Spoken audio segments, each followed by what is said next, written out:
যেহেতু নেতা হইবার আগে আপনার কষ্টে আমার কিছু না কিছু কষ্ট হয়, এইলে নেতা হইলে যা যা পাইমু সততার সাথে ব্যবহার করলে আমার বিশ্বাস সোনারঘাটের 50 বছরের ইতিহাসে যা হইছে না তা আমার ব্যক্তিগত ইতিহাস পর্যালোচনা করে দেখতই আমি 50 বছরে যা হইছে না তা আগামী 5 বছরে করার স্বপ্ন আমি দেখতে না। আমি আপনার কাছে দোয়া চাই, আপনারা আমার লেগে খালি দোয়া করতাম।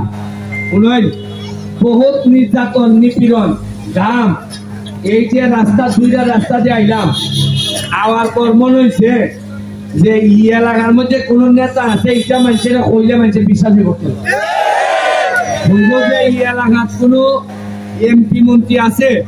যেমন আমার সাথে চকিগঞ্জের একটা লোক আইছে, আইয়া এই রাস্তা দেখিয়া হয় হয় মিয়া আমরা তো বেশিরভাগ রাস্তা চকিগঞ্জের ফাঁকা হই, তারপরে আমরা এমপি রে আমরা কাইলাই এই না রাস্তাটা পালা করে ফাঁকা করছো না।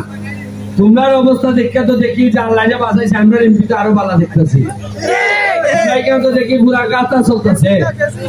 যাই হোক এটা হইল কি আমরা সুধা ভাইয়া আট তুলা দিয়া এইভাবে বুঝাইয়া যে আগামী বার কর্ম পরের বার হইব এমনি হইব এমনি হইব। আমি একটা কথা কই, এমপি গেল 5 বছর হইল না, মন্ত্রী গেল 5 বছর হইল না, এখন বাকি আছে কিটা এখন প্রধানমন্ত্রী হইলে হইব মনে হয়। এটা তো আর আপাতত সম্ভব না।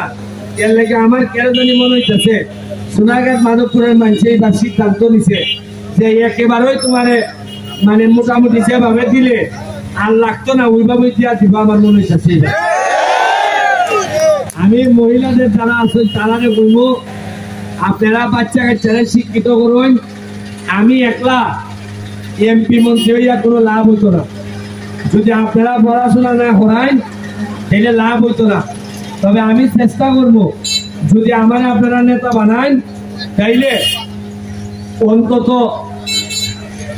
কিছু সময় যদি আমি পাই আমার জানাজা অন্তত আমার এলাকার সাথে আরো 15-20টা ব্যারিস্টার থাকতে পারে, এটা নিশ্চিত করার ব্যবস্থা আমি আপনার ছেলে মেয়েরা করবো। এটা আমি কথা দিয়ে দিতে আমি এরকম গণ্য করতাম না যে আমি এমপি হয়েছি আর কেউ যেন সোনারঘাটের এমপি তো না পারে, এইভাবে গণ্য করার অভ্যাস আমার নাই।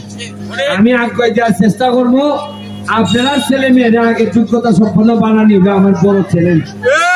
এবং একটা রাস্তা বা 2টা রাস্তার লেগে আমি এমপিতাম না, সোনারঘাট মাধবপুরে যাতে কোনো খাসা রাস্তা না থাকে এটার লেগে যা যা করার আমি করার চেষ্টা করবো।